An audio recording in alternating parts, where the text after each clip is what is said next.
Good evening, ladies and gentlemen. From Common Law Court of Wales, a warm welcome to you all. This evening, we've got a very inspirational lady by the name of Sandra Wicks. I know she won't mind me calling her that, who's done some tremendous work unpicking the Agenda 21 issue within the European Union.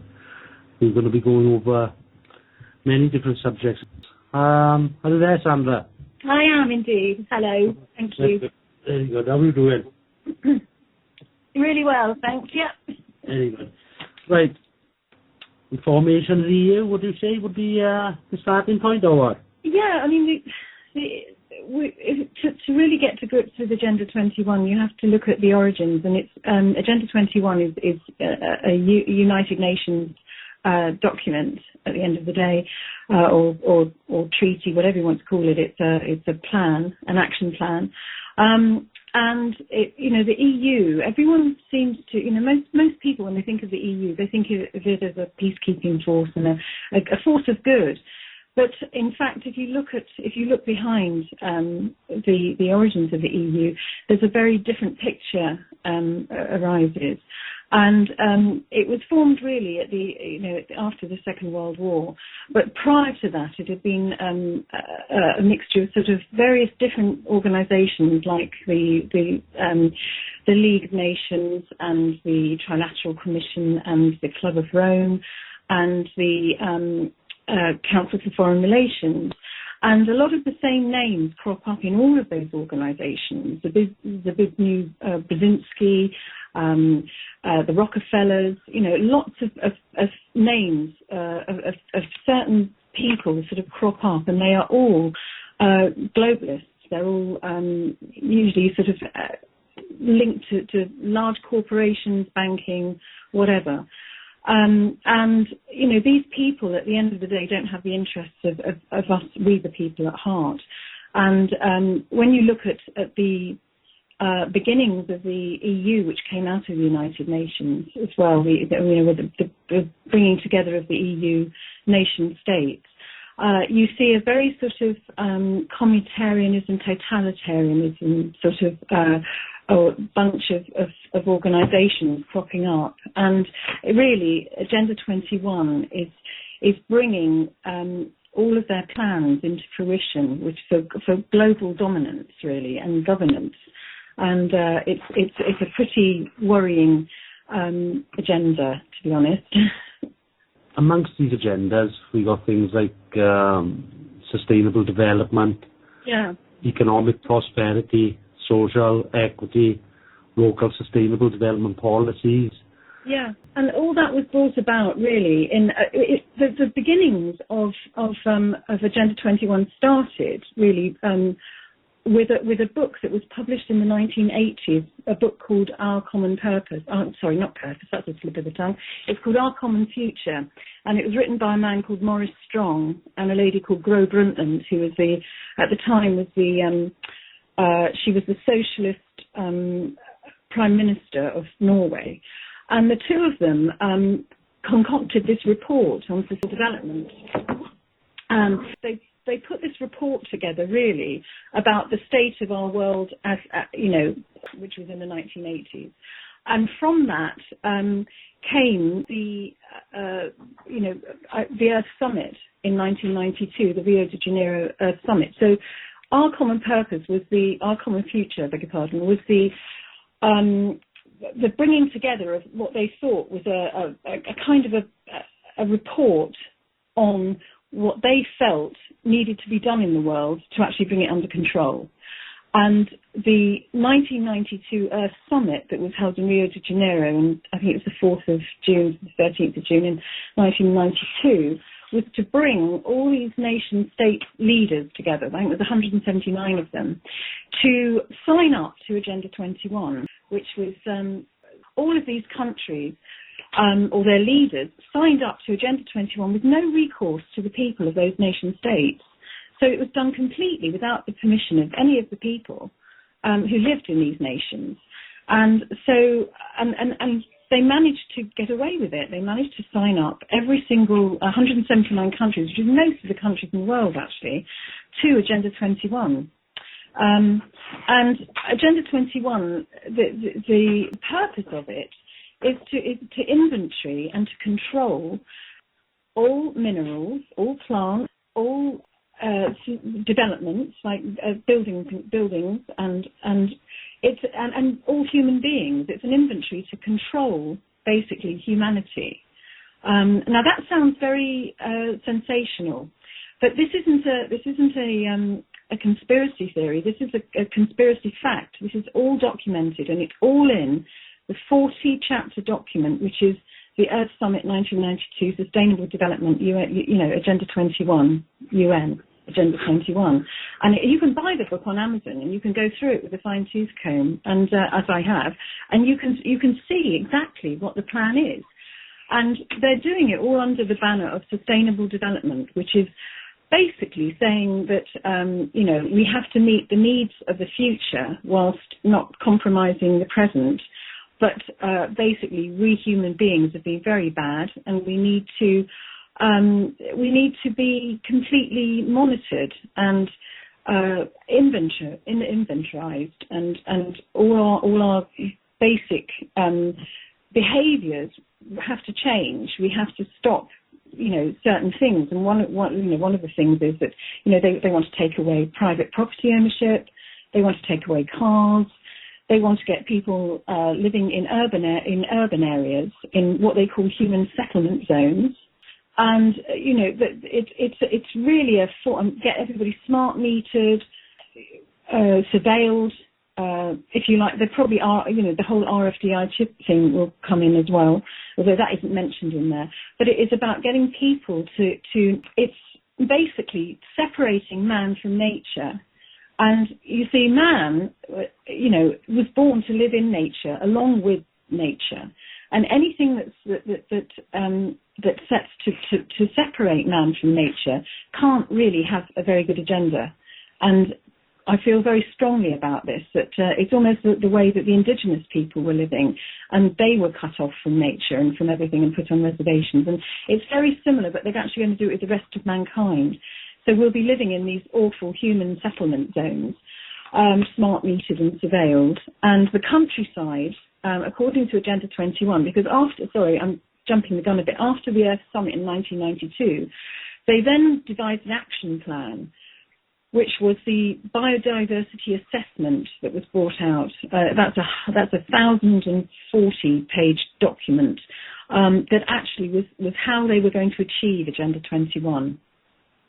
Because they did actually have another summit after 1992. They had one called Agenda. They called it Agenda 20, the Earth Summit +5, which was 5 years afterwards, where they felt that Agenda 21 wasn't moving fast enough, and so they had this document drawn up, which was the Resolution S19/2, which was to further all the things that they'd decided in 1992 to make it progress quicker.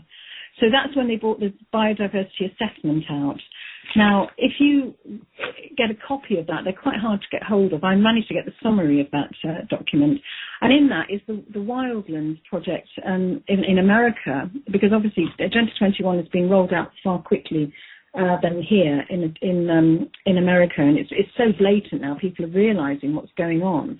And, in there, the Wildlands project is to literally remove, people from the land and put them into these urban settlement zones, and to give the land over to the wildlands to actually repopulate it with bears and wolves and all sorts of carnivorous animals, and to only allow certain agencies access to that land. So it's beginning to look a bit like the Hunger Games, where everyone is in these rather strange urbanized gulags, and the actual country is, and this isn't made up, this is all documented in the Wildlands Project. You can actually Google the map of the Wildlands Project and have a look at it, because it's quite scary that only government agencies and military are allowed in most of the country, and the rest of it is little pockets of human settlement zones and the odd Indian reservation. So, and they're planning to do that here as well. In England, it's called the Rewilding Project and Wetlands Project. of which I really got interested in Agenda 21 because of the wetlands project here in Somerset, because I realised, along with a few other people, that actually certain areas were being given over to flooding again to get people off the land. And they were successful. A lot of farmers have given up. Totally done with intentional depletion of the maintenance of the thing, of the rivers and whatnot. And you're quite right, these people have been flooded off their lands and pushed and herded into population zones. And this is no joke. I mean, easily researchable, as Sandra said. I mean, they bring these things under the guise of PPP, for argument's sake, which is public-private partnerships. Absolutely. They do it through NGOs, which is non-government organisations, and little things like this, that they all link up together and are being rolled out, not just here in the UK or in Europe, but also in Canada and America. This is really is a global. Yeah. Some of the people that have helped to roll this thing out are, as you quite rightly pointed out, people members of the Club of Rome, which was formed in 1968. It's been known as a crisis think tank, but if you look at some of the members and some of the quotes of those members, I mean, you've got the likes of Mikhail Gorbachev and other communist leaders, and they're very much looking at China as a prototype for the rest of the world, really, Sandra, in respect of how to herd the people and get them together. Exactly. I mean, Maurice Strong, who set up Agenda, it was his brainchild. Agenda 21 was his brainchild, and he now lives in communist China, and he's a very, very dodgy bloke. He was born in 1929. He went into government in America. He actually worked for the government, and he worked underneath the Rockefellers for a long, long time. And he was the guy that actually wrote The Inconvenient Truth for Al Gore. Al Gore didn't write that book. He wrote it. And it was his plan to actually set up the whole carbon bank thing. He was behind all of the Al Gore stuff, the global warming debacle, the whole lie, the big lie about global warming. And he set up Agenda 21, and he was a eugenicist as well, along with Julian Huxley, who helped set up the UN and UNESCO. And these people have got an agenda of depopulation. They and communitarianism, and they actually want a totalitarian state. And when Maurice Strong got caught up in the All for Food scandal, and he was discredited. But he now lives in communist China, and he's still pulling strings from there. So these people are, they want a totalitarian world. They want world governance. They want the World Bank, world religion, world, dominance in every single way, and they want us living as slaves. Well, yes, I can even quote one or two of these people who were involved. Harvey Ruven, who's the vice chairman of ICL, who we'll get into later. And again, this is the Wildlands Project, and I quote him: individual rights will have to take a back seat to the collective. Yeah. Now that's it in a nutshell. I'll repeat it. Individual rights will have to take a back seat to the collective. Just one more was I found a nice little page here. This is off Maurice Strong himself, the Secretary General of the UN Summit in 1992. Current lifestyles and consumption patterns of the affluent middle class involving high meat intake, use of fossil fuels, appliances, home, work, air conditioning and suburban houses are not sustainable. Maurice Strong, Secretary General of the UN Summit 1992. So you can look at the people involved in this thing, and you can quite easily, through the way they've gone about their business over the years, to splice all these different non-government organisations and things together. But this is really true, as startling as it may seem to some people out there, Sandra. I mean, it's incredible. Now, this just the sustainable development, then let's say. We have a clear case here in Britain, where we're finding our elderly people in the community, most vulnerable, are having their homes stolen off them to pay for medical care and places in private care homes and this, that and the other. Now, that's just one example of what they term to be sustainable development. Now, they always put a kind of, a positive name to it, but it means the absolute opposite, doesn't it, Sandra? Yeah, there's so much doublethink. There's so much doublethink because what they do is they shroud it in, and this is why I've got lots of well-meaning friends who are in the Green Party. In the Green Party, there's lots of people who really do want a better future, and I get into trouble with them because I feel that, you see, sustainable development, this whole ethos that Agenda 21 is bringing through covertly, they want it global, national, local, and it goes from a global idea to a national idea to a local idea. So they're bringing it in locally, and they're using ICLEI, which is the International Council of Local and Environmental Initiatives. Now, ICLEI is in just about every town council in England now. And it's been done in such an incredibly stealthily operated plan, where they've implemented this into town councils, into local authorities, and it's been done using something called the Delphi technique. I don't know if you know about the Delphi technique, but I'm very much aware of it, but I feel that some of our listeners may not know. Sandra, could you briefly give them an outline and maybe an example of where it's been used, because it's a very important technique that they use. It's been used, basically they set up these non-governmental organisations, NGOs, who, a bit like the Environment Agency is an NGO. I mean, that's the one I'm looking at now because of what's happened on the levels with the flooding. So you get these non-governmental organisations, and they usually are set up from Brussels, from the government of the EU, and they are given powers. And what they do is, in order to get some kind of consensus to get their particular agenda pushed through, they hold visioning meetings, and they hold meetings where they take they hold sort of. I think it's a consensus where they interview people to get some sort of proportional representation of their idea, but they will only maybe interview about 2% of the population, so that they get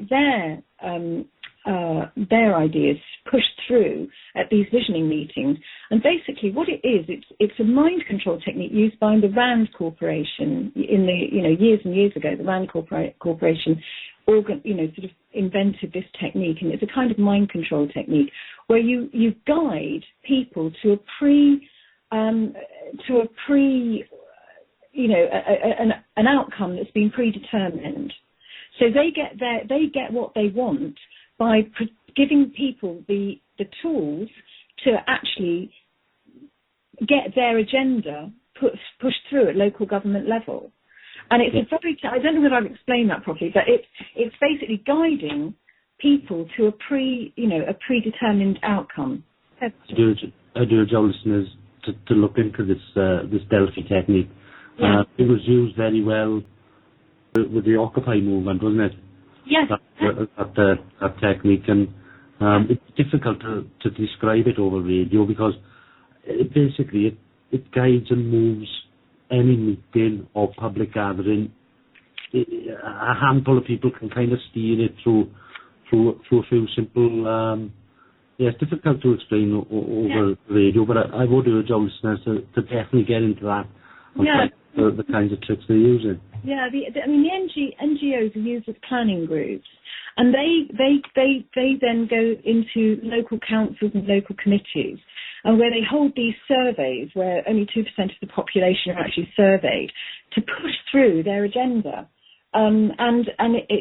They have the visioning meetings, and then suddenly it's put into an implementation. It's right, okay, well, this is what we're doing, without really any any recourse to the proper population of the people. Like, for instance, a town, they will interview maybe or survey maybe 2% of the people, and suddenly you've got something going through your council that nobody is really aware of, and that's what Agenda 21 is doing, and it's they're putting in policies, and they are corporate policy makers. They're putting in policies to do with, the way we live, what we eat, what we do, how we live our lives, and putting restrictions on those. And this is where we've got the TTIP thing coming in. Basically our food, according to Agenda 21, will be Monsanto, and that's what they want. They want Monsanto to be delivering all our food. They don't want us growing our own food. And according to Agenda 21, you will not be allowed to grow organic food. You won't be allowed to drive a car. You won't be allowed to go skiing, go on holiday. All of those things are unsustainable. All those things that most of us enjoy, which, a lot of people say, well, we shouldn't be doing that if it's not sustainable. We should be riding bikes and not driving our cars. But there's a fine line between your liberty. Now, there are other ways of getting about, without restricting one's liberty. I mean, we had a water-driven car, but the guy who invented that was killed. So, this whole thing about, cars not being sustainable is neither here nor there, because they're saying, well, in our oil-based economy, yes, maybe it is. And that's what they're doing. They're trying to make us feel that we are to blame. We humans are to blame for all the ills on this earth. And we are basically have to toe the line and live what they call sustainably. But what they mean is under their control. The natural resources we have here in Wales, as well as the rest of the UK, they shut all the mines down here in Wales. It's thousands worth of coal. I mean, this carbon thing, it makes no sense. The relationship between the people and the animal kingdom and the plant kingdom is obvious. They breathe out what we breathe in. You couldn't get a more balanced relationship. And symbiotic. Yes, absolutely. I breathe out carbon, and the tree will breathe out oxygen. Our relationship with the earth is there, and it's not to be separated. Right. These people are psychopaths. They are psychopaths. Yeah. What combination? Yeah. Yeah, this is where we get into it. As far as the depopulation agenda, really. What is happening is that. And this is researchable to anyone who finds interested. This is a global thing, and they've had to basically take all the manufacturing, all the heavy industries, put them all out to the third world economies in order to crash the Western economy, in order to bring this whole thing in where you're quite right. What they'll tell you is we're using too much of this and using too much of that, and it really is a con job, isn't it? Yeah. It is a con job. Yeah. I mean, that's their last thing. I mean, first of all, it's to move citizens off the land. Secondly, it's to create vast wilderness spaces inhabited by massive carnivores. The third tenet of Agenda 21 is to eliminate cars and create walkable cities. The fourth is to support chosen private businesses with public funds for sustainable development. To make policy decisions that favour the greater good over the individual, drastically reduce the use of power, water and anything else that creates carbon pollution in their eyes, use bureaucracies to make sweeping decisions outside of democratic process to increase taxes, fees and regulations. And that's something I've been encountering a lot recently, is the increase in regulations and statutory law, which is becoming ridiculous. You get fined for the most ridiculous things. And then the last thing is to implement policies meant to incentivise reduced population. So you've got people like Bill Gates, talking about eugenics. And, and this, again, you have to look at who started all this. And when you look at Bill Gates's father, actually worked for a eugenicist. This is a kind of really sort of insidious, plan. They will with the whole vaccination program. They're trying to. They will, and you've got geoengineering going on. Monsanto, all these things that are poisoning, and fracking, poisoning our lands and our food. That's it. And that Gates fella, Microsoft fella, Mr. Monsanto, he's on the record saying that if the vaccination program is really successful, then we can basically get the population of Africa down to 25% less, almost 3/3 of it all the way. If we're really successful implicating our vaccination plan, if we're really successful implementing our genetically modified seeds, which, by the way, tie the people to the manufacturer, which is Monsanto, because they are terminator seeds, which means these seeds do not regenerate. You cannot use them the next year. Yeah. You've got to get the pesticides from Monsanto. You've got to get the feed from Monsanto.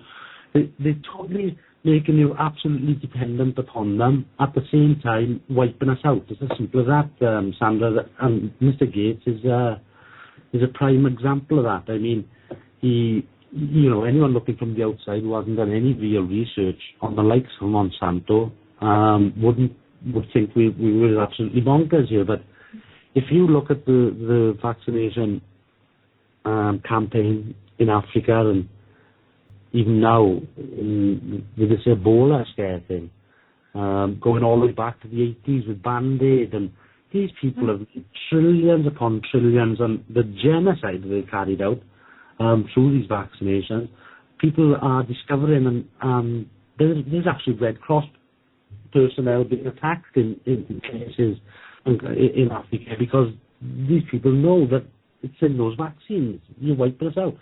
AIDS, man-made virus, unleashed on the people of Africa.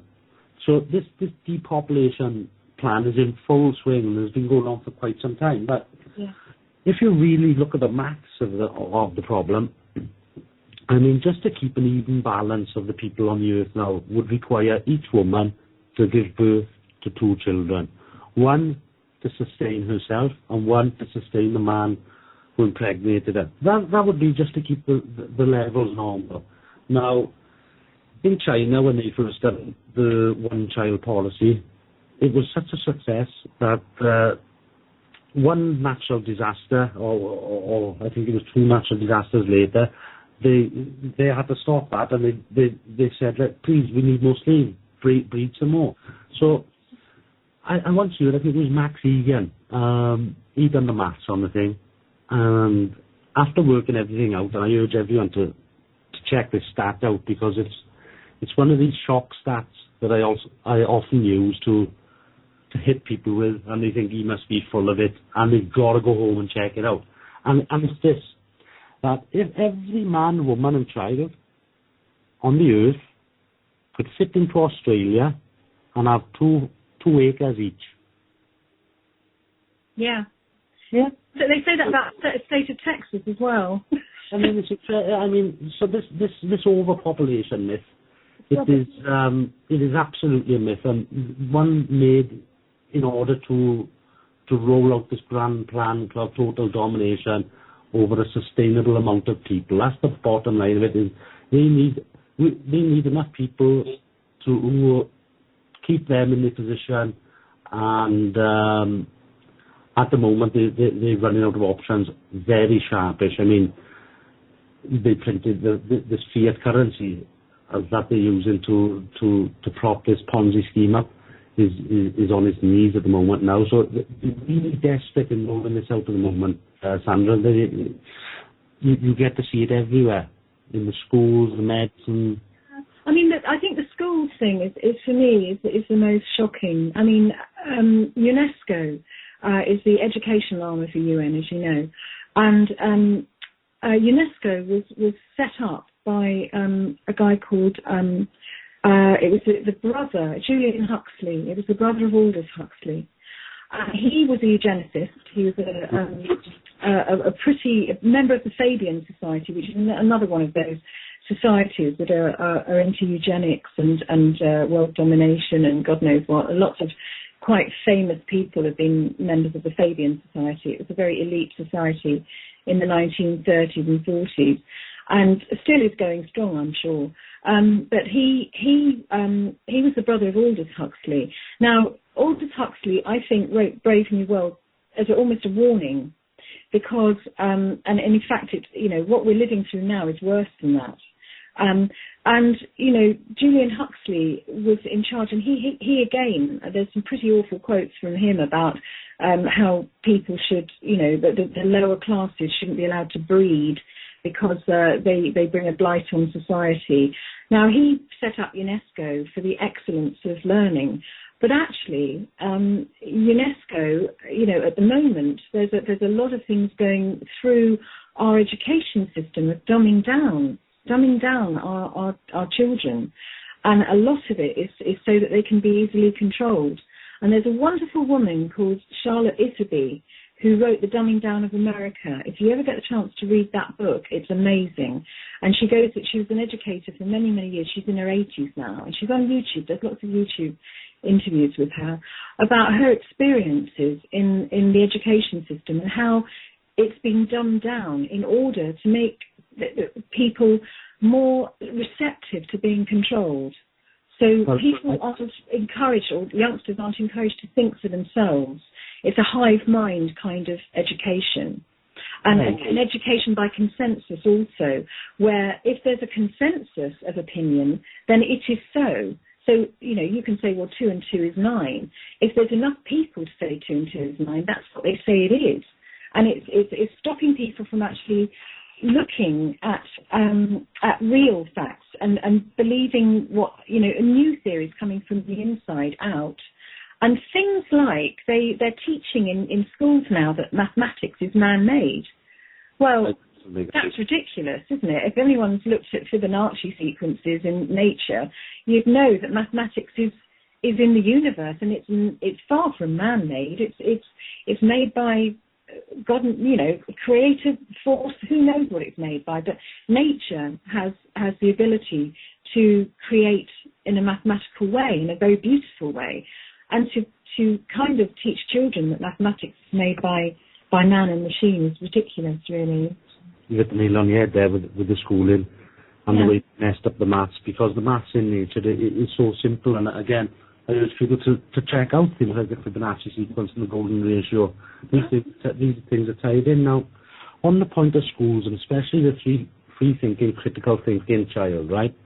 And what they do in the junior schools is, if there's a child who is obviously going to be a critical thinker, and that will not do if you're breeding slaves, you can't have critical thinking slaves. So they tend to try to label them with made-up diagnosis. HDST is one of them. Yeah, let's dumb them down with a few medications. Yeah.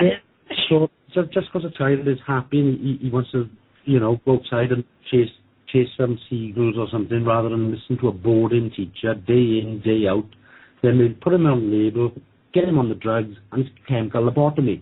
Now, I've seen children change. And there was a child down there, I will call him Martin, and he was a lovely kid. He wasn't like the other children, but he wasn't severely, he was in Martin's world, right? And Martin's world was a very, very happy place to be. All the other kids got on with him. He was a bit slower than them, but he was an absolute delight to talk to, and he had this twinkle in his eye, and he was a real special kid. Now, the work I done was seasonal, and I went back the next season. I seen Martin, he come over to me, good grief, Sandra, you should have seen him. He had put on about 3 stone, right? He could hardly move. He was dribbling to the side of the mouth, and he'd gone. They'd wiped this kid out. They took his back. Tragic. Tragic. I couldn't believe it. I couldn't grasp how the life out of this child had been taken. And it was obviously the medications he was giving him. And this is what they do. They break the ones that are capable of thinking for themselves or even questioning the thing. And that's it. There's no more cane anymore. There's an injection in the arm. Yeah. And yes, and there's so many children that are being vaccinated at school. and their parents have no idea what these vaccinations are. They think they're doing, they have to give their permission, obviously, but there are some cases where the school is in loco parentis and failing with the parents giving consent, which sometimes the letter doesn't get home. Because the school is allowed to be loco parentis, the injections are given anyway. So you need vigilant parents who actually understand the system, and there's a lot of them that don't. And, Agenda 21, at the end of it, is extreme environmentalism, with a social engineering, aim. And they are being socially engineered. That's what they want. They want social engineering. It's really... And they are actually social engineering. It's exactly what they're doing. The school is no more than a production line. And by the time you come off it, you're a zombie slave, ready and primed, ready for the rest of your life. Sorry, carry on. No, go on, Sandra, love. No, they do want to actually increase the amount of years that children spend at school. They want children to go into nursery from 0 and at school until 19, and then go on to university where they're put into debt slavery. And to have children going into institutions, educational institutions at 0 to 19 is really worrying, because it takes any effect, it's separating them from their parents. And that's what they want. They want to destroy the family unit. That's the because, the family unit is where children thrive, and they get their ideas and their love and things that make them thrive. Whereas if they're in the institution of the educational institution, they can be mind controlled. They can do anything they like with them. Yes, and they often do. Yeah. There's things being done now. I mean, on vulnerable families, they're actually given a financial incentive for the mother to say, yeah, my child's got it, because they have extra money. Yeah. And benefits, and these parents are normally single parents. Again, this attack on the family goes back a long, long way. Yeah. I would suggest, although it would be before, but people should look into our friend Edward Bernays, who was, I think he was the nephew of Sigmund Freud, who was the father of psychology, for any of our listeners that didn't know. And after World War II, the debt was so big to the private bankers that they needed redoubling, to double the payment of the debt, the interest on the debt. So they employed Mr. Bernays, who was the father of propaganda. And if my memory serves me correct, the first thing they had to do was get the women to work. That way they would be able to double the taxes basically overnight and repay this fictional debt. So in order to do this, he one of his first moves was to get three models. Let me just backtrack a little. Smoking was such a taboo at the time for women that they actually had designated smoking areas. That doesn't sound too groovy, but what Bernays done was to get 3 models to walk down a famous street. He had his cameramen waiting the other end. He took the shot, and of course in the newspapers the next day it was torches of freedom, women's liberation. It made them glamorous, yeah. Absolutely. So the women, it was kind of like girl power of the day, if you like. Yeah. Now, since then, the attack on the women, right? What has happened is they've been ripped out of society, and they are the organisers of the society. Men know their place, right? And so do women. I'm not sexist or anything like this, but the fact of the matter is, the women, our mothers, have been torn out of society, been put into debt slavedom, and as a result, we got no street parties no more. There's no organisation in the community. Nobody knows each other in the community. Yeah. When the women were running the community, it really was a community. Yeah. They ripped the heart out of our community, and they put our mothers to work, and they want us to work to 70, as you say. Now, again, this is researchable. We were conned. We were totally conned. We were. They ripped us out of our communities and threw us into debt slavedom straight away. And again, easily researchable. I urge people to have a look at this. I don't mean to offend, but it's a fact, Sandra, isn't it? No, it's an absolute fact. Now, I was just that reminded me of an interview by, I can't remember his name now. He's a film director who died, who was a great friend of the Rockefellers. I wish I could remember his name. It might come to me. Rosso, that's it. Yeah. He. I think it's still on YouTube. It's an amazing interview with him about his relationship with the Rothschilds and how they revealed their plan to him, which was, or it may have been the Rockefellers, I can't remember, it's one of the two of those families, it was their plan for the world, and part of it was actually encouraging the feminist movement in order to separate the children from the mothers and to get the women into work, to double the tax income, and to really get children into the hands of the schools and the corporations. So it's a very, very interesting interview. I can't remember his first name. I remember seeing that interview, and it's a real insight into the minds of these people. It's Darren Russo. That's Darren Russo. Darren Russo. Yeah. Amazing interview. If you get a chance, any listeners get a chance to look at that, because he reveals the entire plan there, and it's quite amazing. Yeah. Yeah, and disturbing at the same time, really, because I won't spoil it for anyone, but it really does. It gives you a little tiny insight into the minds of these people and what they think they can do. I mean, they truly think they're some kind of gods or something. Yeah. They're absolutely incredible mindset. Yeah. And you wonder, you've all this done, and you think, well, where has all this come from? And there's a lot of it, sort of, you can boil down through all these different families, that the bloodlines and stuff. But you look at what Hitler was trying to achieve in the Second World War, with the eugenics and the whole world domination thing, and you realise that actually at the end of the war, with Operation Paperclip and Operation Gladio, all the top brains of that whole world domination exercise that supposedly failed, because apparently we won the war. If you look behind all that, actually did we? Because all those brains were flown to America and Europe, and I believe are implementing now Agenda 21. Because really, you look at the whole plan, and Hitler's plan for Europe is exactly the model of the EU now. It's to unify Europe, and so his plan is being executed perfectly.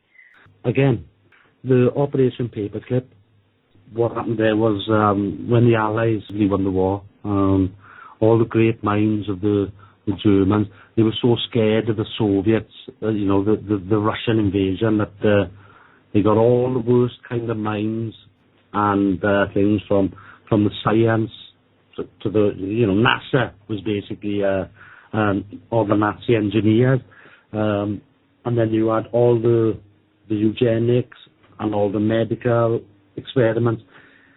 Some of the experiments that these people done, all the research went over to America. Now, with the Gladio, they left pockets of resistance behind in Europe, just in case Russia come flooding through and took all the way up into France. Then they left these pockets of resistance, very well armed, behind. Now, these pockets of resistance, if you look into the works of Sibel Edmonds, I can't think of any more, Sandra, give you a couple of other pointers now, but she's absolutely correct. These gangs of resistance were left over, the remnants of World War II. And in actual fact, we are seeing them today in the Maidan in eastern Ukraine. If any debt slave country tries to stand up to the central bank cartel or franchise, then we soon see pockets of trouble happening. And again, this is provable stuff, Sandra, isn't it? It's all evidence. Every single bit of it is evidence. Yeah, this is not conspiracy theory at all. It's facts. Yeah. Absolute facts. So again, listeners, write that down. Operation Gladio, Operation Paperclip, and you really find to see then. Yeah. These are big parts of the jigsaw, but all designed for one thing, but all different strands are tied together. But we'll just get on. We'll just focus back on the breakup of the family.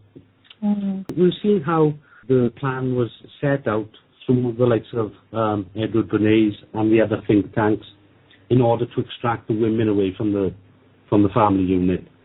Then you see how the men have been taken away from the family unit, well, through various means, but at the moment they're attacking the children now, aren't they? And the thing is really on an example I would say, some of the fashion, the music, the videos and everything that they are released, and that are some of the literature in the school, by the way, is absolutely shocking. Some of the sex lessons, I mean, absolutely pornographic. I mean, they really are now. They've done the women, they've done the men. They really are looking at our children, and they're under attack, Sandra, aren't they? Yes, they are. I mean, teaching, children in primary school at the age of 5 and 6 sex education, I think is criminal. These children need to be children. Okay, sex education as you get older, from 10 maybe, is 10 or 11 is puberty is good, but to start teaching children about, very sexual practices at the age of 5 I think is criminal. I really do. It is criminal. But again, some parents are not even aware of this. No. And it comes in with this package of Agenda 21. Yeah. They're all tied together. And also the technology that children have access to now. I mean, apart from the radiation that they're being subjected to, it's online porn. Children of 5 and 6 and 7 and 8, if they've got a smartphone, and some children do. Some children, very young children, have smartphones. They can access whatever they like on those. They can look at hardcore porn, and they are. And children of 7 are becoming very sexually, proactive. And this is again, nothing is being stopped. That could be stopped quite easily. To allow children access to all that stuff. And to allow that stuff, in general, not to be accessed, it could be very easy. But it's not, because actually it helps the kind of debasement of society. It really helps. It helps progress it. So nobody in charge is going to do anything about it. That's exactly a perfect way they debased it. All the moral foundations on which an honest community would be built upon have been obliterated. Yeah. And the children don't know whether they're coming or going. Again, and you take it, again, researchable. Listeners, I urge you, the education system we have, right, how that have devolved over the centuries is startling. There's an 1850s, something like that, test out there somewhere, right, of 8-year-old children. Yeah. Have a look at it. Because I couldn't answer half the questions on it. It was incredible. And that was for 8-year-old children nearly 200 years ago. Now, he dumbed everything down. Yeah. Oh, when we go back to the maths, I mean, this is where I would point the researchers at this point, if they want to see the different educations that they give the masses compared to themselves, would be the trivium method, using circular trivium. I mean, these so-called these people in power and that, they've been given what's called a classical trivium, where their education is done and dusted by the age of 10, 11, 12. Examples of minds gone past who had such an education would be Alexander the Great, some of the great composers of music in their time. I mean, some of these boys were knocking out masterpieces at the age of 12. Yeah. Well, and then you look at what we have today. And also, the universities, we're getting this really strange sort of almost, it's kind of part of the supra state, as we call it. They're now amalgamating certain universities, and I think they've done it in Wales with Gwent University. They've turned it into a super university, and actually these are corporations. These are money-making corporations, and they're there simply to make money out of the students and the parents and the government. And basically, the standard of education becomes less, and they manage to increase the amount of students that they can bring in, so that the student debt becomes a bigger burden on society. So the whole student debt thing is shocking, really, because before they even start, our children are thrust into the world with a debt they can never repay, ever. And the dumbing down and give it literally, and getting also degrees in sustainable development is another big. All those universities, and you'll find a massive proportion of sustainable development degrees going on. So it's being indoctrinated at a very early age into. Not only do they do it at school, they start doing the whole sustainable development thing at school, and there's children's books explaining how bad we're being to the planet and why we've got to do this, and this, and cars are bad and this is bad. And then they grow up and they think, when I grow up, I'm going to make the world better. I'll go and do a sustainable development degree. And then they get even more indoctrinated in Agenda 21 to the point where they become town planners for stack and pack housing in some far-flung area of Liverpool next to a railway line. It's that whole thing, of particularly sort of dubious planning where urban developments and stuff like that, where, there's not a tree in sight, it's all concrete, and that's what we're supposed to be living in. It's some sort of urban concrete jungle. Quite scary. Oh, indeed. And in order to have control, in order to be able to switch our power off, stop us from getting warm or water, this, that, and the other, they privatise the utilities. They're saying there's no money there to keep them going, to keep the river sustained, and the rest of it. And it's all absolute rubbish. There you are. Let's talk about the hemp plant then, okay? Yeah. They would not have been able to roll this agenda out if it wasn't for that one single plant, because it provides everything. It'll sustain the earth. It'll leave the earth in a better condition than it was in. The seed is the most nutritional thing known to man. The fibres you can make, the plastics, some of it is harder than steel. The first Ford car was made of it. The Wright brothers plane was made of it. Some of the best paper in the world. I mean, I know I'm rambling on a bit here, but what I'm getting at is they wouldn't have had to chop a tree down. They wouldn't have had to, all this oil would be unnecessary. This is prove the fact, listeners. Have a look at Jack Herod and his story. I mean, the war on the hemp plant started, I believe, in the early 1900s, where it was a combination of DuPont, which are a petrochemical industry, the cotton industry, which obviously, was worth billions at the time, and a few other corporations realized that they had to suppress hemp in order to carry on with their dominance and keep the people in need of their product. So hemp was outlawed, but before it was outlawed, it was obligated to grow the stuff. Yeah.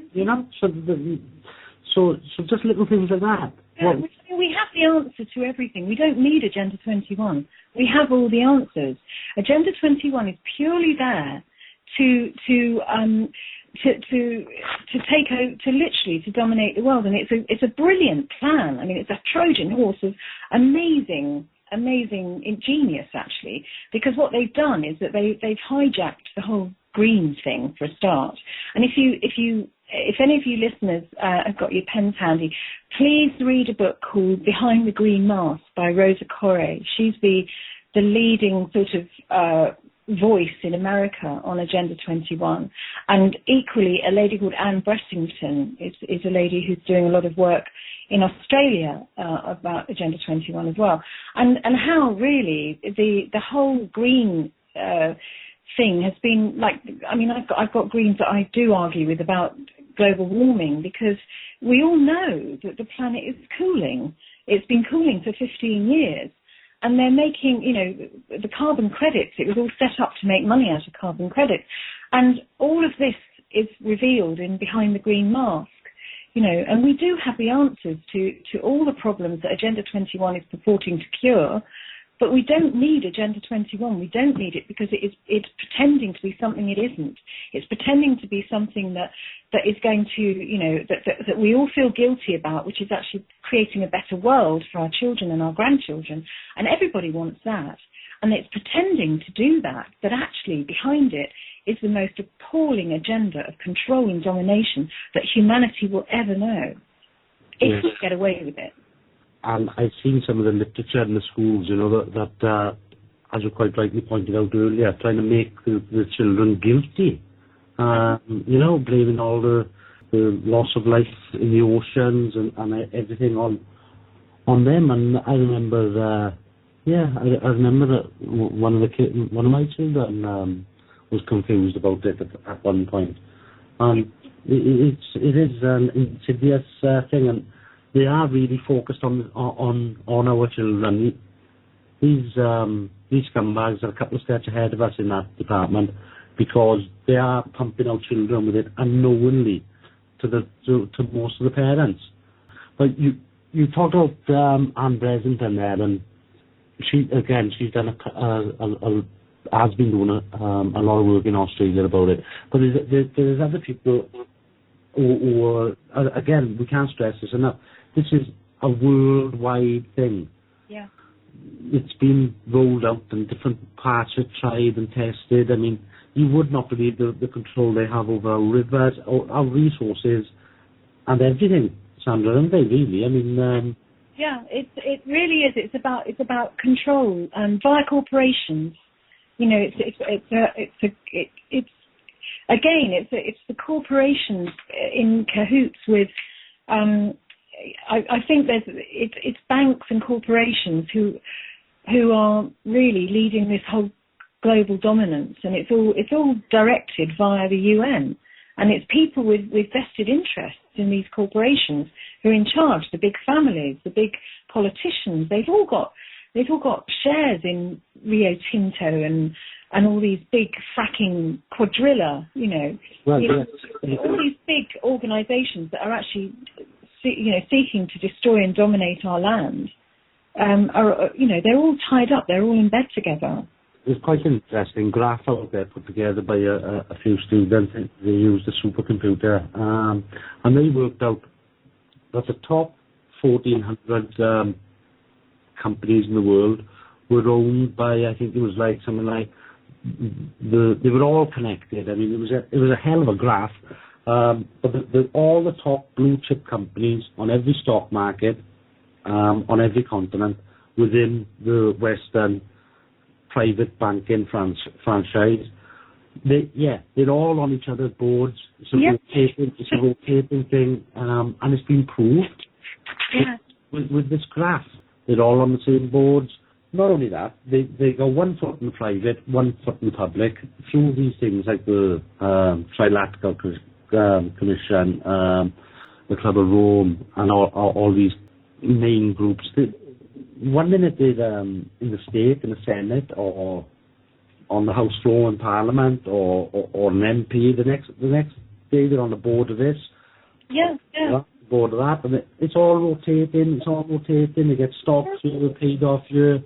It's absolutely incredible. I think Lord Brown is on the. He was part of the cabinet, and he was the guy heading up the whole quadrilla thing with the fracking, and he'd got shares in the fracking companies, and you just think, well, these people have got a vested interest in promoting fracking. They don't really give a damn about the poisoning of the waterways and poisoning of the land that the people have to live on. They're just interested in how much money is going into their bank balance with the dividends on that particular company. They just don't care.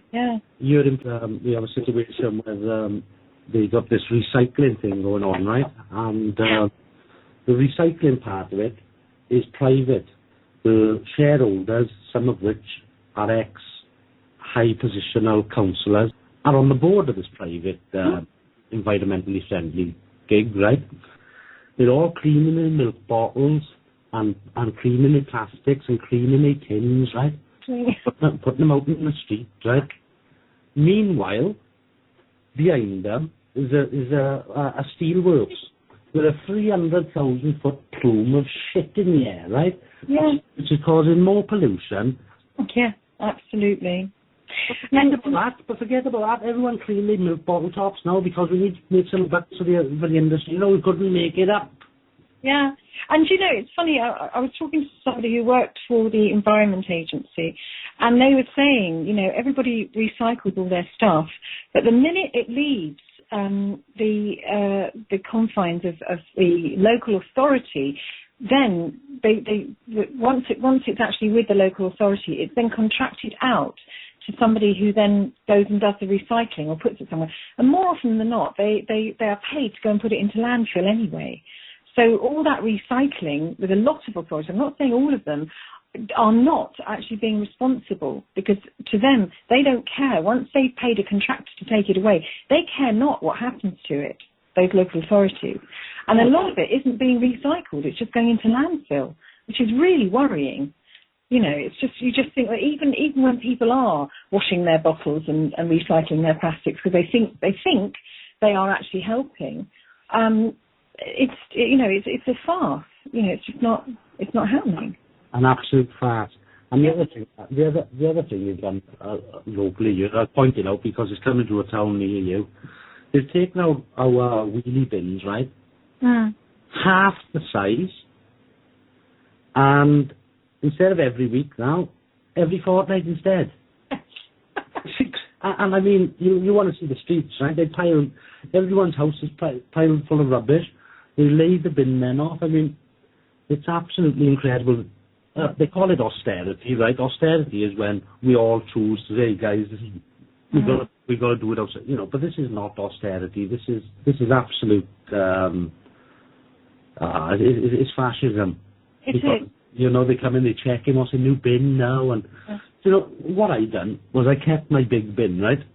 Mm-hmm. I thought, no, I'm not going to get handed over. So when they came for the swap, I was in that day, so they were trying to steal my bin, so I nipped out. I said, "Hey, can I have that back, please, mate? What do you want it for?" I said, "I'll grow some potatoes in it or whatever," right? So, yeah, no problem, I had it.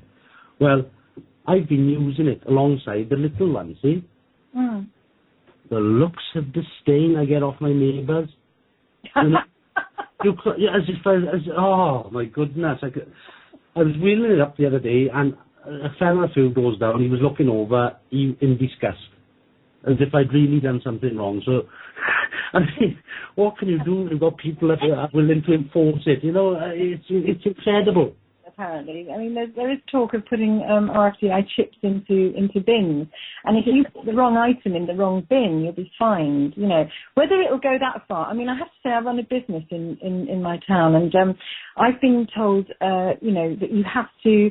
I've had to sign something which is it's a recycling document, and I have to sign and tell them exactly what I'm recycling and how I'm recycling it and where I'm putting it and what I do with it.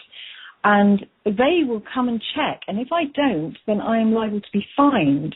And you just think, well, it seems that all this statute law is actually coming in really quite heavy. And I've certainly got issues with corporate policy making at the moment. You've got to have a policy for everything. And if you have to sign something to make you agree to that particular policy, like for instance, I run a pub, and there's a drugs policy, a street cleaning policy, a this policy, a that policy, and I agree. One has to have a guideline of making sure that everything is running smoothly.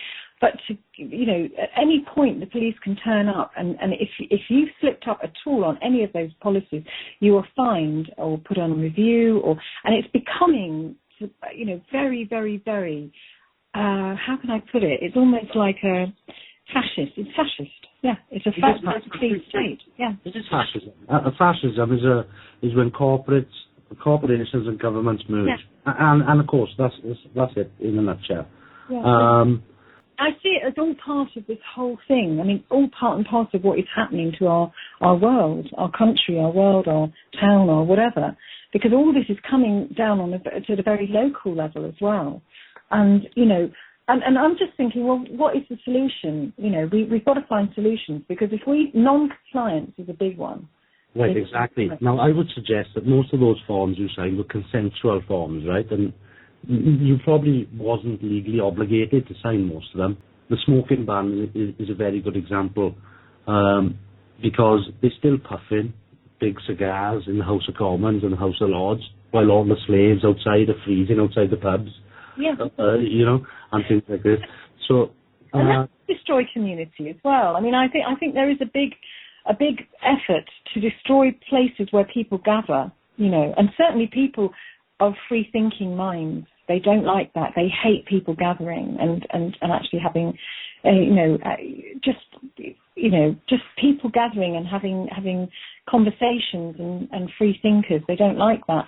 So pubs are sort of somewhere that really they're trying to keep people at home watching their TVs.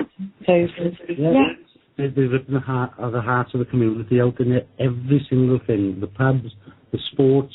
Yeah. Example locally here, the pitch fees now, if you're football or rugby, to get a permit to play a match, it's extortion.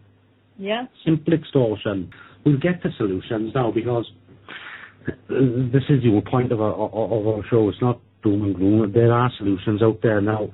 I don't know if you're familiar with the work of Robert Arthur Menard when it comes down to consent and notice of intent and claim of rights, which he's done some great work in Canada where he's got bars open where they're all smoking organically grown substances and drinking beer, and this is because they've given the authorities what's known as a notice of understanding and claim of right. They then give them a certain amount of time to deny that claim of right. After that time has elapsed, then we have agreement in contract law, and they're bound to keep it by common law. But not only that, we got David. Yeah, I was just saying that I think this dovetails really well with lawful rebellion. Absolutely. David's here. I'm sure he'd love to, because actually our remedy for the onslaught of Agenda 21 could well be David. Yes. How are you doing, David? All right, mate? I'm all right, mate. Thank you. Yeah, how are you? Good. Very good, sir. Very good. Just for our listeners, this is David Messenger. He's doing some fantastic work with his website, Lawful Rebellion and Solutions with Agenda 21 and things through Article 61 of Magna Carta. Now, fire away, Dave. Well, of course, Sandy's in Lawful Rebellion as well. We've got quite a little group here in Glastonbury. And we've been practicing it. We've been practicing it to show people that it actually has got teeth. And the governments and local authorities are very afraid of people like us because we know that we're sovereign. We act as sovereign. We don't ask. We make demands, and we use the law to do it, which is Article 61.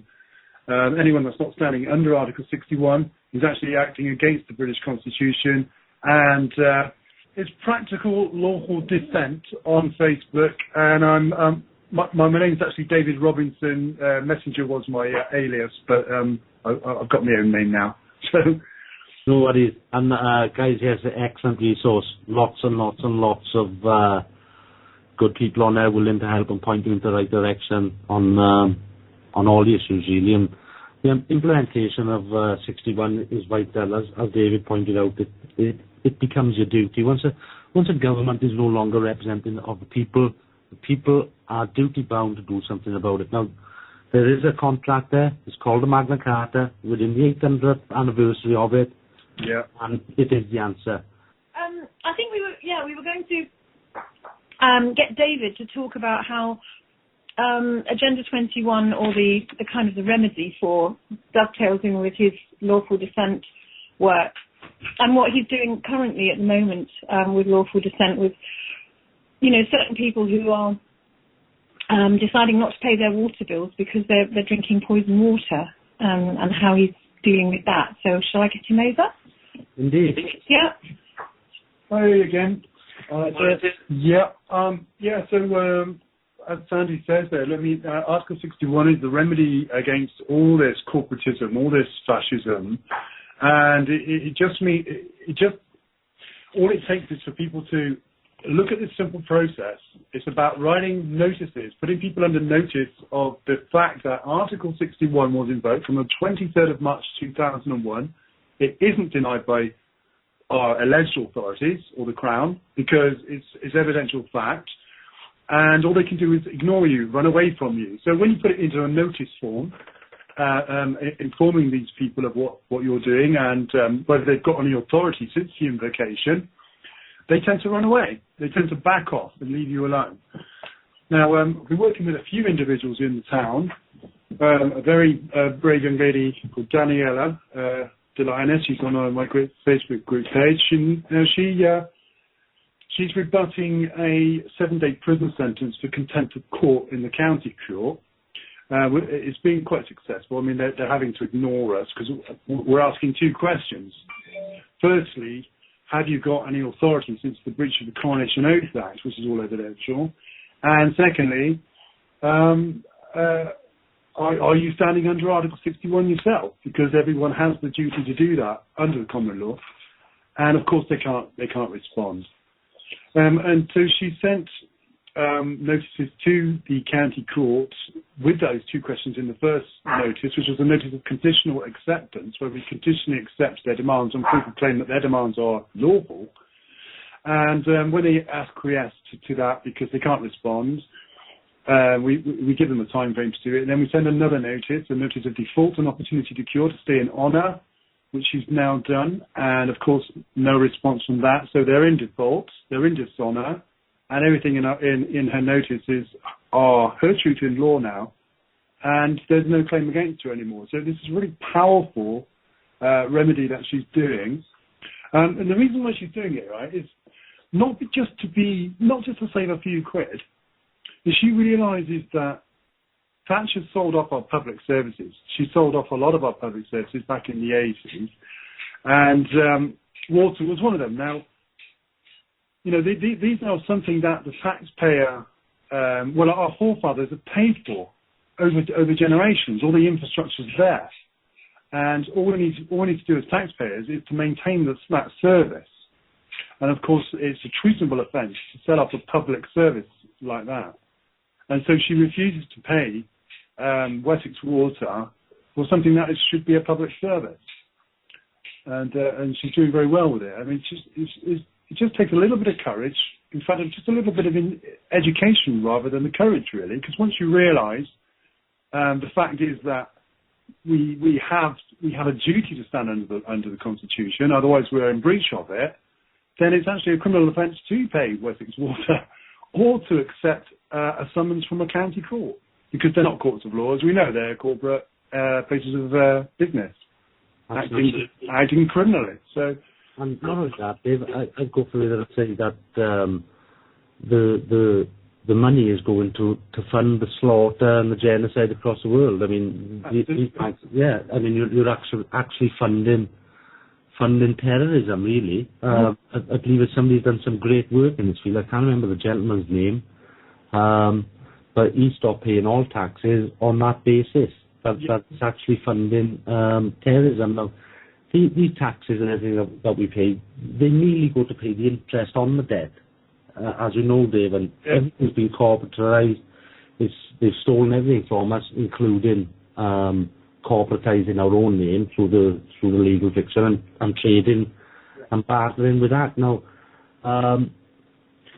that's one of the great things about lawful rebellion is because as soon as you enter into lawful rebellion, you're revoking all that legal fiction nonsense. I've done that back in the day, right? But we would urge the listeners to definitely revoke their consent and look into methods of doing that. Now, let me just go to the sharp end of the stick then, let's say, right? Because these people are not listening to us. They're not having it. So what do you think about, we do now have a lawful duty to start putting these people in line. Now, if the police are not prepared to lock them up, are we not, as people, duty-bound to lock these people up?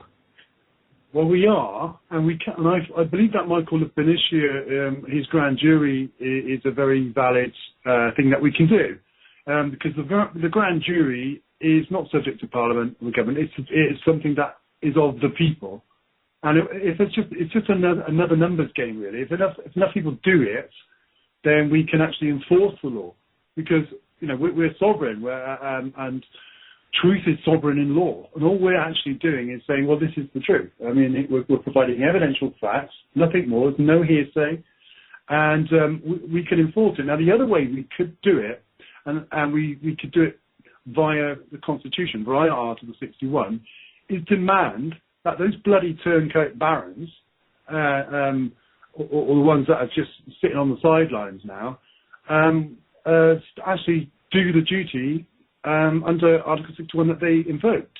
And we can demand that they stand as representatives and direct this rebellion according to the constitutional law. So we only pledge allegiance to the Constitution when we pledge allegiance to them. We only do that to prove that we're not actually outlaws. We're actually standing under the common law fully, you know. So there's a lot of, I just wanted to make that point, because a lot of people out there going, well, you know, what should we pledge or give all our authority over to these some barons? Well, we're not doing that. They're supposed to be in service to us, and we could enforce it that way if there's enough of us that want it. But as I said, we've got a few that are turncoats. The Rutlands, the few that actually petitioned the alleged monarch on the 7th of February 2001, the 4 that did that, Ashbourne is ill with dementia. Hamilton is deceased. Rutland is stopping notices, oaths of allegiance arriving, and so is Mazarine. So there are another 20, and I've got them in the files on my group page that we can lobby, that we can send our oath to. But people need to understand, we're not giving off all our rights, all our freedoms to these barons. They're supposed to be in service to us via constitutional law, and we can actually demand that they do that under threat of treason. So that's the other possibility for a remedy here. Now, I just want to go into the remedy a little bit, because what that is if we convene a grand jury of the People's Court or via the barons, because they're actually the highest authority under constitutional law in the land at the moment, since they invoked Article 61, then they can convene or invoke a posse comitatus, which is a basic posse, people given the power of arrest. And someone with that power can take able-bodied men, whether you can demand that able-bodied men join you in this posse, and we can go out and make these arrests. And I think it's about time, we actually started doing something like this. However, I just want a little bit more to say on this. We, as free-thinking people, what we need to do is to lobby the bobby. We need to lobby the police. Now, we should be doing this en masse, because they're not all bad. Yeah, a lot of them are now, but some of them are actually trapped in this regime.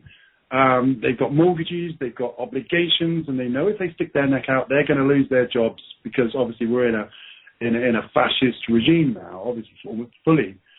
But there are a lot of good people in public services and in the police, and really, I've had cops take me to one side and say, "Look, Dave, I actually agree with what you're doing, and if we could just get enough people to support what you're doing, we would support you."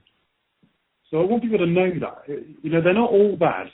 There is a remedy, but we need to stand together. Unity is very important, and I think we should unify under common law, under the constitutional law, under Article 61. I think we should start getting mechanisms in place. I mean, these people, I don't think are going to be picked up within the system. I mean, it's there to protect them, and it is crumbling. But I've been up to Scotland for a few days. I was talking to people up there, and it's the same gig in Glasgow, it's the same gig in Edinburgh. I mean, in Glasgow, they're having these football clubs stolen off from, as well as anything else.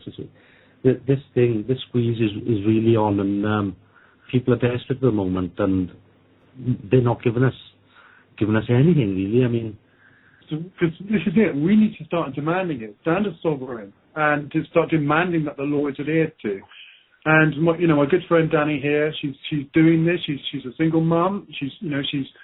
I think she's very, very brave, really, but she's very.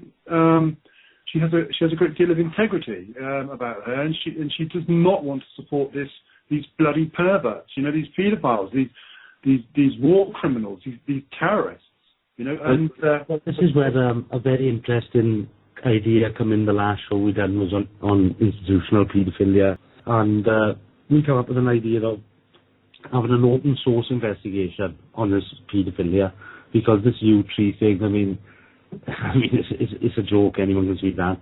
But the information is there, the evidence is out there, online for everyone. We can all see who's involved. Why we are waiting for permission to go and get them and ensure safety and that? I mean, it's so rife. I mean, MI5 are guilty of it.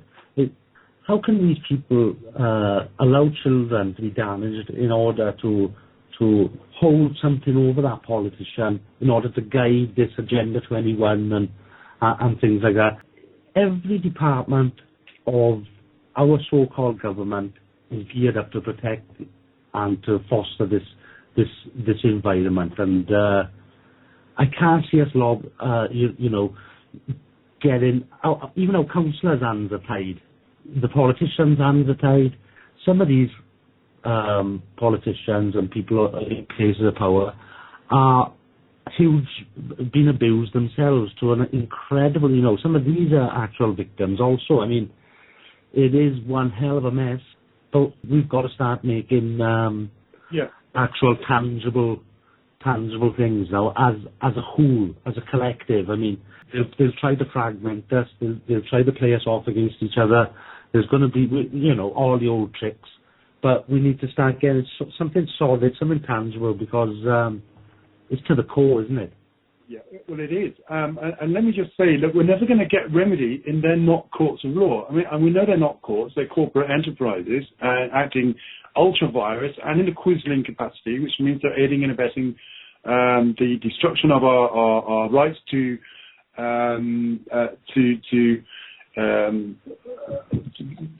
for our authorities to govern themselves. It's obviously the EU are governing this country now fully, and we're never going to get justice in their corporate arenas. And it's really doublethink for people to say, "Oh, I'm in common law, but I'm going to go to court and claim common law," because straight away you've consented just by walking in there. And so you're never going to get remedy in there because they're protecting their own, as we know. And there's lots of injustices going on in the courts, especially in the family courts.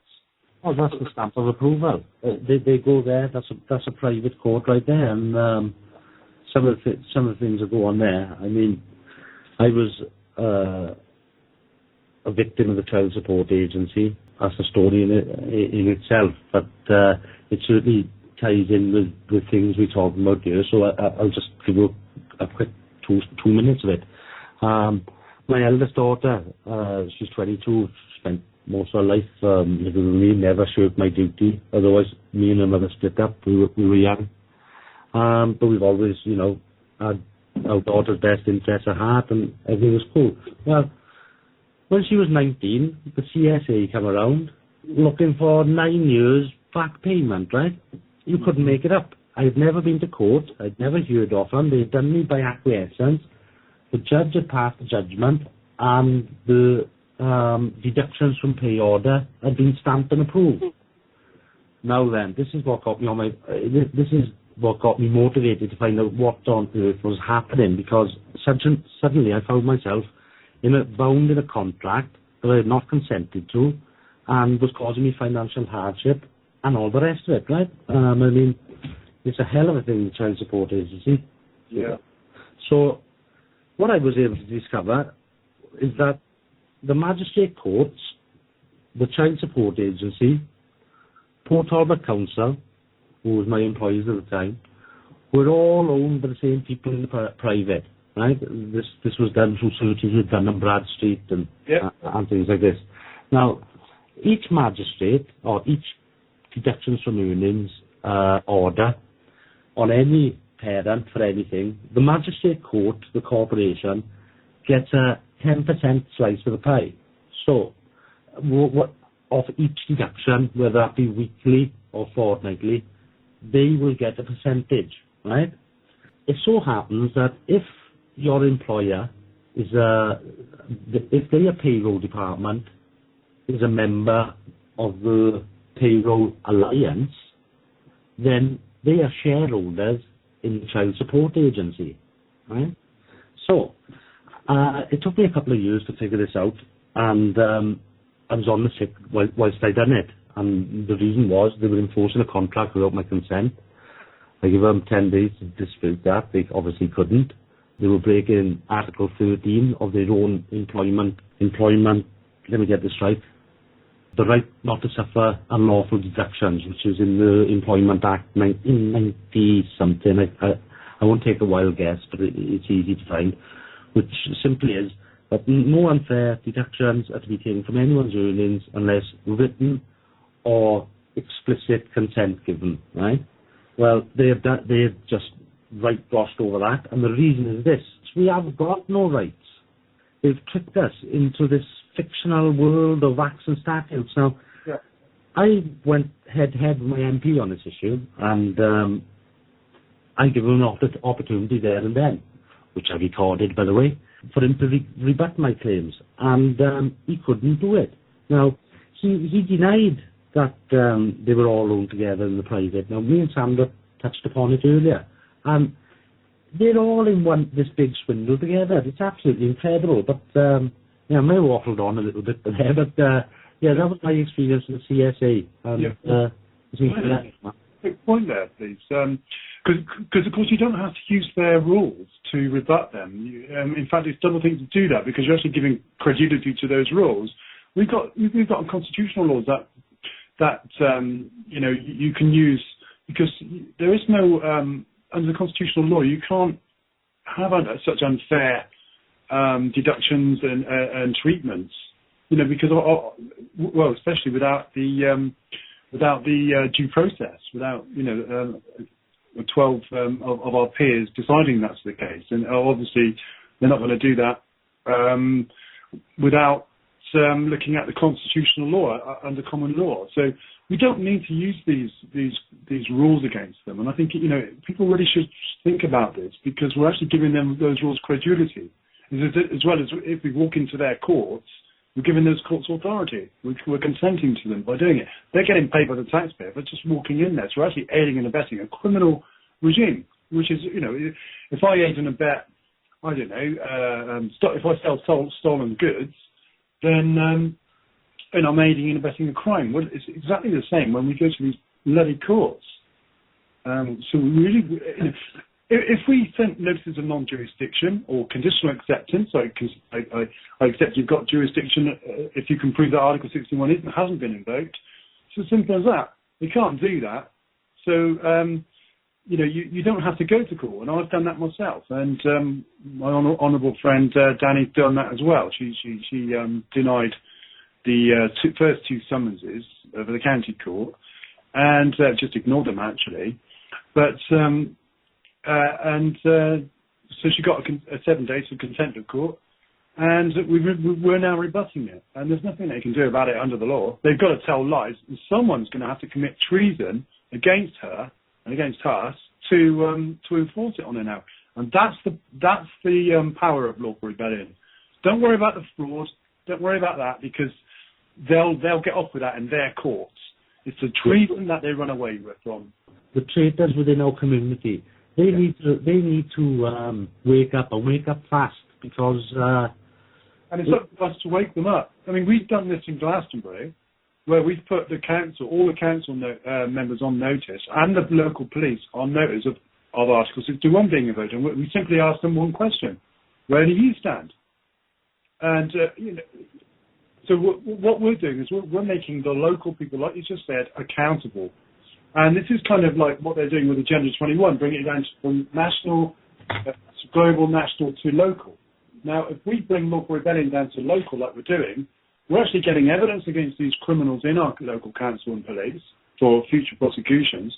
They're getting on the back foot and going, oh, damn, we better watch our back here. And all it takes is a group of people to stand firm in their sovereignty. All we're doing is providing evidential facts. So, and it's very simple, really. It's a very simple remedy. Stand firm and start rejecting this regime, because if we don't, well, we know what's going to happen, don't we?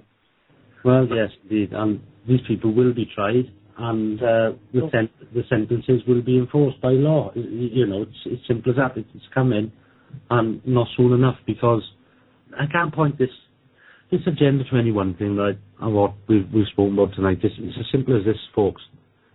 They're trying to kill us through our water, through the air we breathe, through the food we eat. It's as simple as that. It's so blatant. They're trying to kill us. They're trying to kill us and our kids. So wake up. Yeah. That's what we're doing here in Glastonbury. And I mean, Sammy's been great with our Article 61. In fact, she's as well with Law for Rebellion, and she's doing very well because she's having to have her foot in both camps here, because she's running a business under duress. She's having to agree to their policies at the moment, and she's a great example of how you can actually do this and kind of keep yourself going. Because we're not saying just reject everything. We reject your entitlements to monies and don't go to work. We're not saying do that. We're saying stand firm, put these people on notice, educate them as to the law, and then at least we've got evidence against them. At least they're on the back foot then. Because otherwise they're going to steamroll right over us, and which is what they are doing with most people. Yeah, well, they may think that they're steamrolling us at the moment, but I mentioned this a couple of shows ago. It's like when Caligula sent his legions out to flog the sea. He sent his legions out and they whipped the sea to try to stop the tide coming in. Ain't happening, was never going to happen, and that's what they're trying to do now, metaphorically speaking. Yeah, we're not going to be stopped. This is a movement. It's a movement of truth. Its foundation is truth and honour, and these rats who are implicating it on a local level, you better shape up, man, because people are not taking it no more. Not only that, it's becoming transparent. The crimes, you're showing them the crimes, you're presented with the crimes, and you're ignoring it. Yeah. People just got to get over the fear. And, if a single mum can tell the county court to bugger off, that anyone can. And we've got all the notices of what she's written, sent to them in the files of the Practical Law for Dissent group page, so anyone can have a look. I mean, it's really not difficult. It's not rocket science. And, people come onto my group page asking me all these questions thinking it's all a really difficult process. It's not. All you're doing is saying, look, Article 61's been invoked. You can't deny it. Where do you stand? If you don't stand under it, I can't do any business review, sir. And that's what the law says. So if they're coming after you for any demands, trying to get the summons, they're actually committing a crime, trying to coerce you into committing a criminal offence. It's a very, very powerful remedy. This is a remedy against Agenda 21, fracking, chemtrails, everything, Yeah. I can't imagine how busy you must be dealing with these things, hour after hour, because it takes a lot of energy, brother, doesn't it? Well, the energy it takes is having to explain it over and over again, and it gets a bit frustrating for me, because, everything's in the files of the group page. All we've got to do is read it. What we've got to do is, look at the processes and look at what we've done and why it works. It's really, really simple. People just need to get over the fear, get over their fears of, what the barons are or are doing. Stand under the common law, because if we don't, we're going to lose it. And all we've got then is, we've got Corpus Juris, the EU constitution, which is a total dictatorship, So if we lose the common law and we don't reinstate courts of law again, there is no remedy for any of this. We have to have courts of law to get remedy, a peaceful remedy. Otherwise, it's going to be a violent remedy, and there are going to be a lot of casualties. Yeah, it's a possibility. I mean, that's the way they would love it to go. By the way, that's not the route. That's the way they've always tried to get amongst the people and to stir it up and to divide and conquer. But these old tricks are getting. They're getting laughable now. We're seeing straight through them. I really can't see how they can reset this. The cat is truly out of the bag, I think, Dave. It is now, yeah, and we just got to keep the momentum up, because if we don't, they are steamrolling us, but we just need to keep the momentum up, get over the fear, realise that they're the ones in fear of us. Now, this is why they won't come after me. After I told the courts to bugger off, I told the bailiffs to do the same and wouldn't pay their fines. And I even tried to, I even went into the police station thinking, well, they're bound to arrest me. When I was trying to get the court manager and legal advisor arrested after I served notices of treason on them. Of course, they wouldn't accept the evidence, but they wouldn't arrest me either. So look, they're the ones in fear. Once you've gone through the process, sorry. And there'll be even more fear when one or two are nabbed and sitting in the sentence in a cell somewhere, a people's cell. Yeah, that's right. Well, there's going to be I think it's about 6,000 need to be arrested, and we need to get these people away from sharp objects because they're very dangerous people. And we're allowing them to remain in power when, of course, they should be in service. People need to get their heads around this. We have a great system of service that has been usurped for over 100 years in this country, and we don't. I mean, not everyone is totally in line with the constitution of the country, and I think we do need a constitutional convention of the people, but we need to get rid of the threat first. Now, Article 61 of Magna Carta works. We've proven it works. All we have to do is implement it en masse, and when I say en masse, about 5% of the population, about 500,000 people in this country need to stop consenting to the courts, stop paying your taxes, and educate the police, lobby the bobby, as we like to put it, because it gives the right sentiment. We're not going down there threatening the cops with treason notices immediately. If they don't look at the evidence facts and do the job that we pay them to do, then we can get heavy with them. But we want to lobby the police. A lot of them, there's quite a lot of good guys in the system that actually aren't happy with it. And so I'm saying, people, come on, time to wake up, time to get up, time to do something. And your show is helping a lot, so thanks for that. It's only one of many platforms that seem to be emerging at this time. I mean, you can feel the momentum building. Yeah, the more we get together, the more people become realize it themselves and know it to be true. Then yeah, and I see this coming very, very, very soon. I think this year. Has to be this year. I'm saying this year, 800th year of the Magna Carta. I think everything is lining up. It's just a matter of which way it's going to go down.